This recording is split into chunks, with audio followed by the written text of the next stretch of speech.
Hello, everyone, and welcome back to another episode of the Wealth Bridge. My name is Adebola Kolawole, and as usual, I have here with me my ever-ready co-hosts. I have Modupe and Adebola. How are you guys doing today? Pumped up, fired up, super excited today. Pumped up, fired up, super excited.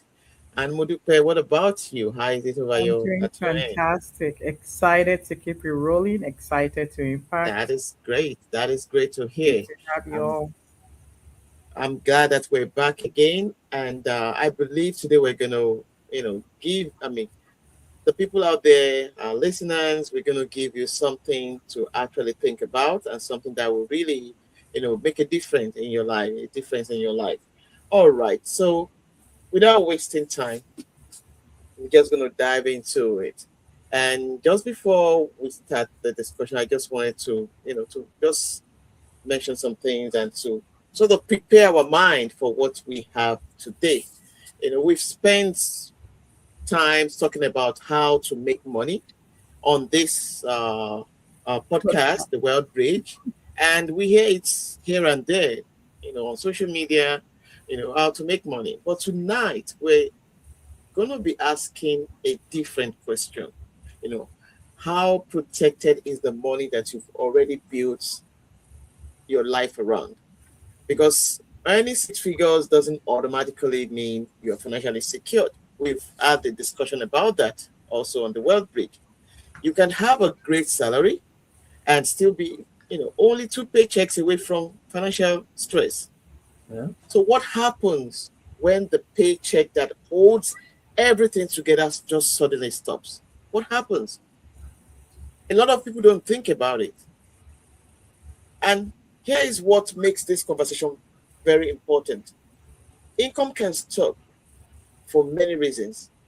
It could be a layoff, a business shutdown, or slowdown, an unexpected family situation.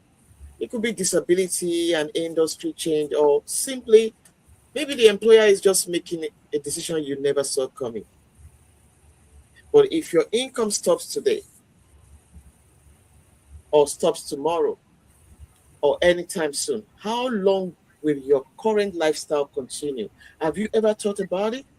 Have you really sat down and said, okay, if I stop working today and nothing is coming in, how long could my household comfortably survive without borrowing?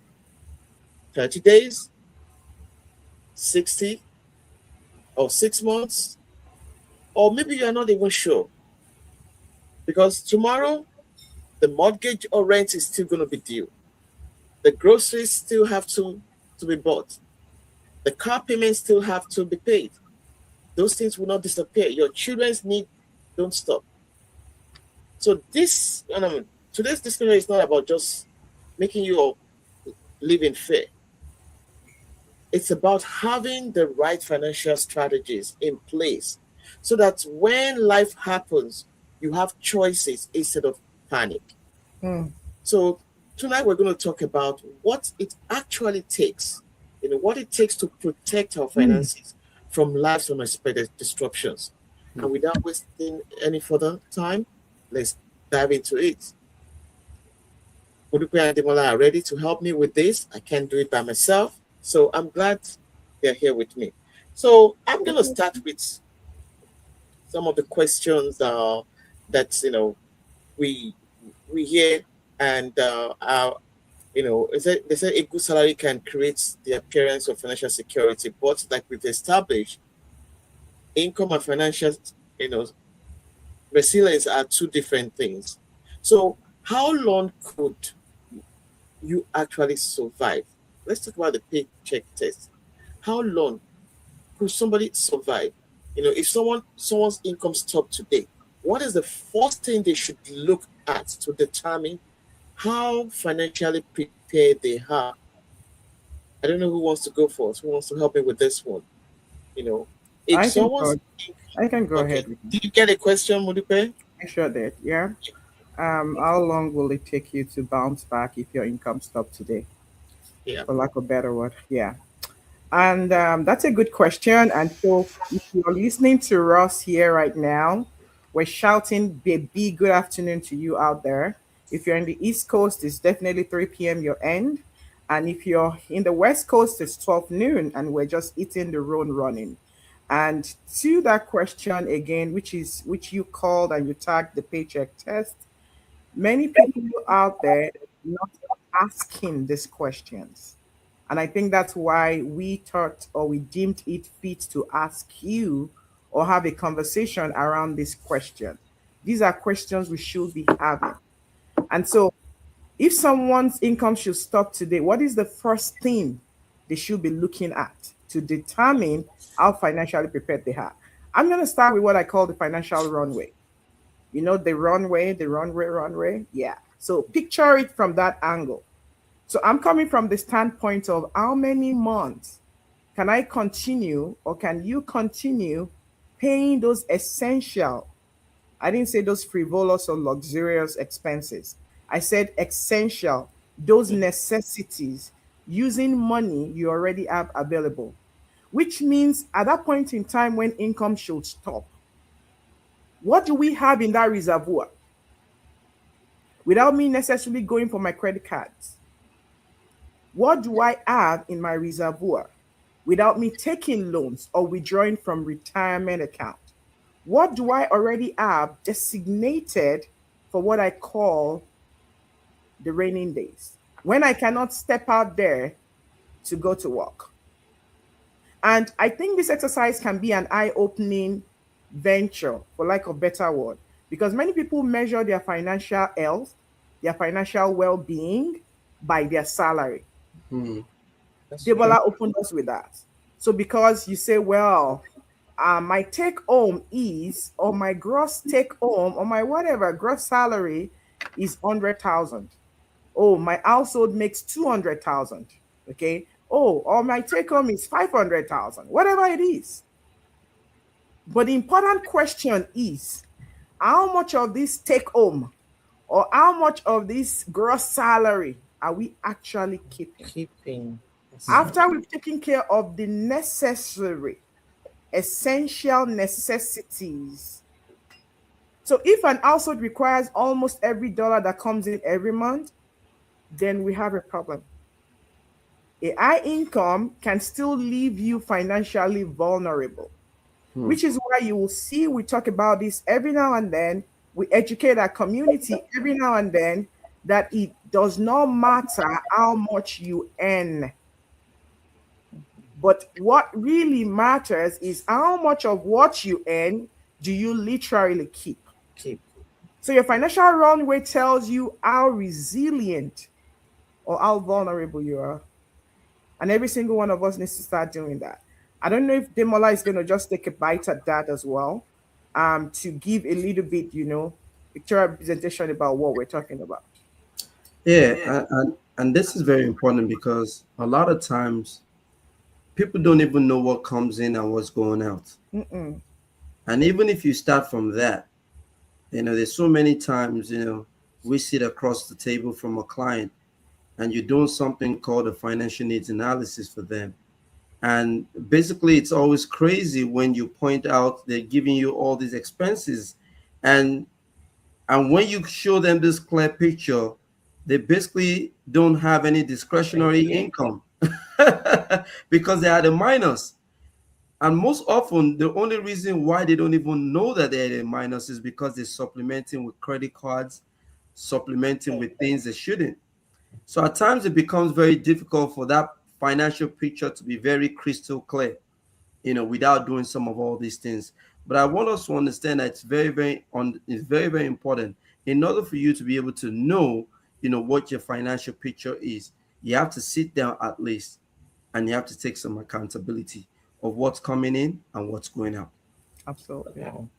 Thank you, guys. Thank you, guys. What a good start. You know, be accountable. Know what is coming in, and also take be aware of how you're spending it. So everything balances. So thank you, guys. Thank you for that great opening. And maybe there's somebody that is thinking, okay, oh, I think this is going to be interesting. I think this relates to me. This is the time to sit down and not just sit down alone. Make sure you share it with somebody that you think might also benefit from what we're discussing today. Because this is one topic that's one question that we don't even ask ourselves. And we just keep working and money's coming in and we don't even know what could happen if that source suddenly stops. So let's go to emergency funds. You know, they say is that your first line of defense, the savings. So how much emergency fund savings should families realistically aim for, especially when they have multiple responsibilities? Emergency savings may not sound exciting really compared with investing, but when income disappears, liquidity can become extremely valuable. Mm. So how much emergency savings should a family actually, aim for? All right. I'll Demola, take. do you want to take that? Yeah, sure. Um, Normally the rule of thumb, you have anywhere between 3 to 6 months or even more, depending on your own capacity. One of the very first questions I always like to ask people is, if you sit down and calculate how much your monthly expenses are, you want to be able to create 3 months of that or 6 months, depending on the kind of profession you are. There's some professions that maybe, the job retention or the job turnover could be 2 months, 3 months, some are longer. Depending on the kind of career you're into, will determine how long you can bounce back or get another job. So at least I'll say start with 3 months. Whatever your monthly expenses is, let's say for example, your monthly expenses is 3,000. You should have at least 9,000 saved up somewhere, such that if you don't have the ability to earn an income for the next 3 months, 3 months. your family is good. You don't have to panic. If it's 6 months, for example, maybe people who are in the IT industry, who maybe are contract workers, at times it becomes very difficult to find a job. If that's your own or whatever field you find yourself in, if it's 6 months that will take you to find a job, why don't you create a bucket, that 6 months emergency, that no matter what, your expenses will still be taken care of. Why? Because you put a plan in place. So it all starts with the responsibility of understanding that there has to be a plan in place. We constantly talk about putting a plan every single time in every area of our finances, and not just finances. Your life itself needs to be planned out, because your life without a plan, it's as if you're shooting at everything without a target. So what's the focus? So that's what I tell everyone. Start with understanding what your monthly expense is, then create as much bucket you want, maybe a 3 months bucket, 6 months bucket. Start somewhere, because some people might say, you know what, man, 3 months, where am I going to get that from? I mean, if you start from, even if it's just a 500 you put in away, by the time you've done that 500, it now adds up to something that could be for 3 months. Start slow to win big. All right. Thank you, Demola. I mean, you're talking about 3 months. You're not going to just put your 3 month salary somewhere the same day. Like, okay, I'm dropping three. No, you're going to build it over months, not just let me go and look for 500,000. That's my 3 months salary, and just drop it somewhere. No. So, Muripa, do you have any take on that? Briefly, quickly. Yeah, so my Yeah. take on that will be that somebody might be asking, I mean, to be honest, because we're talking to our community and we're talking to, a broad range of people. One of the things I try to quickly caution, when I speak with people or I have the opportunity to talk to folks is, well, while you're building this emergency fund, I beg of you sincerely, sir and ma, I don't need that money in your checking account. Please Mhm. put it in what I call a high yield savings account. There are Yeah. quite a few of those that are generating a little over 4.5, 4%, max that minimum 3.5. And you're not putting it into a restrictive vehicle whereby if you have a need for that emergency fund, Correct. Yeah, then you get penalized. So it's that very would be my important. add-on to that, to say, you know Money, what, money. while you're shooting for that, get yourself a high yield savings account build a home for that emergency fund within that sphere, right? While you still earn something. Okay. And the essence of you putting that money there is like Demola had said, if there's a need for an interruption, right, in your source of income, we have something to fall back to before we get back on our feet and start running life again. That'll be my add on. Thank you, thank you. That was a very big nugget right there. Don't dump it in your checking account, not even your regular savings account. Find a high yield savings account to put that money in so that it yields something, you know, for you. Okay. So let's move on. We've talked about emergency funds. Let's go on to talk about uh um I would say I think we've talked about this many times on this thing, so I don't think we really need to like go too much into it again. And that This we is did lifestyle. Yeah, lifestime inflation. We've mentioned it so many times. Mm. So I'm just going to ask Mudipe to just briefly talk about that. Why can someone uh, earning significantly more money still feel like financially fragile? And it's a very good question. And to be honest, it all falls back again to discipline.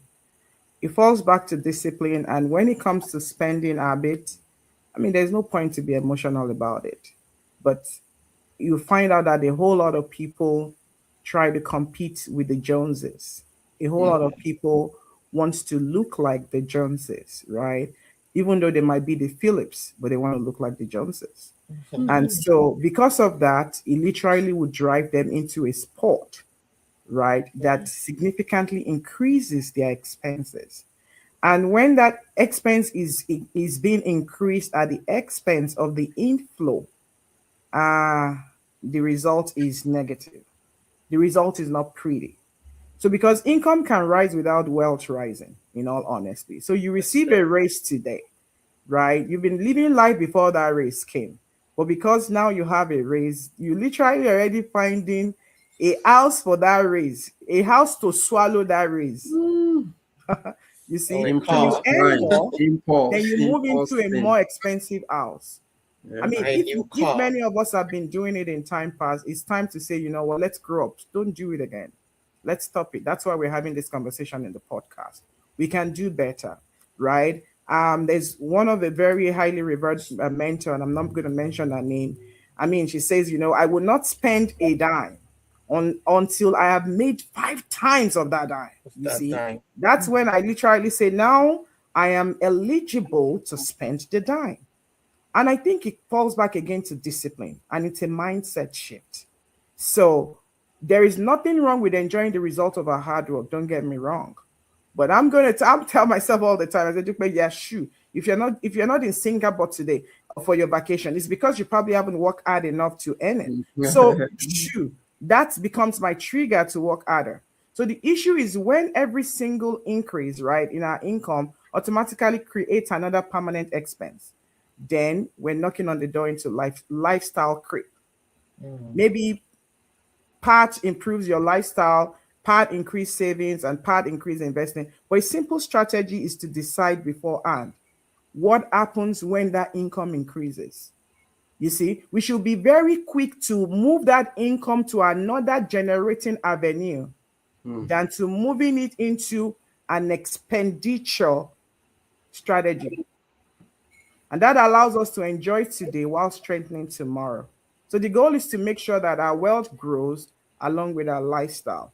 Nobody wants to retire in the next, whatever year we retire in our 70s and 80s and trying to downgrade the lifestyle we've always been used to. I want to believe you want to maintain for the minimum the same lifestyle. So this is the time we work for it and not eat our seed while Mm. it's still growing. Mm. Mhm, Don't mhm. use all 10 Thank, fingers to eat. Then yes, that's what thank it you is. very much. That was that. I mean, we've said it again, and we continue to say it. It's still going to come back, that same topic, Mhm. because it's what is out there. We see it every day, and we need to really address that, the lifestyle inflation. All right. So now we're going to talk about protection. Talk about protecting the income producing, person or persons, or and it could be you or whoever the person is, but there is need for protection. So we insure our houses, we insure our vehicles. We can't even drive without insurance. We can, as soon as you're getting a mortgage, you have to have an insurance with it. And we insure other valuable assets, even our phones. But sometimes not even sometimes, most times we overlook the economic value of the person producing the household income, Mm. of the income that we're using to pay for all those other bills. So, where do insurance and income protection strategies fit into this conversation? Yeah. So yeah, awesome. Very, very good question. One of the things that I would definitely say, you must understand that in life, there are always unforeseen circumstances. And the biggest asset you and I have is ourselves. And what do I mean by that? We are the income generators. If your generator is out, how's the income coming in? There's no stream of income anymore from that point. So it's very important that we take care of ourselves, number one. And when it comes to our income, knowing fully that without our ability to go to work and an income, nothing happens. No bills gets paid, no financial obligations are met. So it's very important knowing that our biggest asset is us. Why shouldn't we protect that asset? That's the number one challenge I have for all those who are listening. Why wouldn't you protect yourself? Protect your phones, you protect your homes, you protect everything that's replaceable, everything Mhm, that you go to work to pay mhm, for, but you're not protected. I think we need to double check what's going on there. That picture doesn't look clear. That picture doesn't need a part two because part one is definitely wrong and it needs to be rewritten. So we need to understand that it's very important. Even just a life insurance plan on yourself, there's so many life insurance plans out there that can protect your income, especially when you're out of work. There are some that is good for disability. All different plans are out there that you can use for specific purposes so that when you're out of work, your ability to fulfill your financial obligations do not become incapacitated. I yeah. want us to understand that because your mortgage would not stop. You would not give your children, you would not tell your children, you know what, I'm sick, so you can't go to school no more, or you can't get that outfit, we can't put food on the table. So these things are very, very important. We have to start making plans before life hits because life always comes. Storms of life always comes. But when it comes, my question is, would you be prepared? When it comes, my question is, your ability to earn an income, will that stream suddenly just dry up because you did not put a plan in place? So I want us to just think about these things. We should begin to identify the financial risk you're trying to address, then determine what combination of savings, employer benefits, insurance, and other resources that make sense. People, the Bible says, my people perish because they lack knowledge. Knowledge. We're here to impact you. We're here to give you all these nuggets. I hope we're really taking something and getting the value. Thank you, Adebola, for turning back Thank to you. you very much. Thank you very much. That's just it. I don't want to say anything about that because you just hit the nail on the head, like they say, and it's just so important that we have to protect ourselves. You have to protect the source of that is taking care of all those other expenses. That is very important. And I'm going to just ask Mudupe to deal with this last question so that we can leave you with something to really go back to work on. And we're talking about what they call it. We're talking about now that you know that you need there's need for protection. You're thinking about it already. That what will happen if your income stops tomorrow? Mm, So how do we move from that paycheck dependency to financial resilience, to from that survivor mode to just having that peace of mind that everything is in place? The ultimate goal isn't simply surviving an income mm-mm, interruption. That's not what we're saying, but it's gradually building enough financial strength. Then that's losing one income source doesn't immediately just destabilize your entire life. mm, So if someone listening today realizes tonight that they are completely dependent on their next paycheck, mm. what should they do first? And just before you answer that question, we will be rounding up soon. It's not too late. This might be the very information that somebody needs. If Mhm. you're enjoying this, you know, share it with somebody, let them hear it so that they can also make a change. All right, Modupe, go ahead. Excellent question. And I smile listening to this question because this is something we talk to our client about all the time when we're having conversations of this nature. There's no point you looking at the big mountain and thinking you're going to like, oh my God, how am I actually going to attack this mountain? We'll start the little we can. Mm. Don't try to fix everything tomorrow because you heard Demola talked about it, Modupe spoke about it, and Adebola is also emphasizing it. And then you're like, oh my gosh, oh my God, how do I fix this? The first thing I'm going to say is let's be very calculative here, okay? You understand those essential necessities that you have, right? That keeps your body, soul, and family together, right? Calculate that. And your current financial runway, which is what? Every single thing that comes in and what goes out. Then you can now start looking at it very critically from the standpoint of what is your discretionary fund Mm. so that you can start building your first emergency savings. Yeah. We talked about it the other time. If 3,000 is your own necessity for the month, then so your first 3 months is 9,000. Of course, you don't have 9,000 that first month. What do you have? $200. Please put it down. The next time you have another $200, please put it down. That is how you will build that gradually. Okay, which is why we also emphasize make sure you put it at least in a high yield savings account. After all that, examine the high cost debt you might currently be having. Because Mm. Adebola, one of the things I've seen is that people don't necessarily want to be stuck. You see what I mean? They really Mm-hmm. want to be out of this so-called financial mess.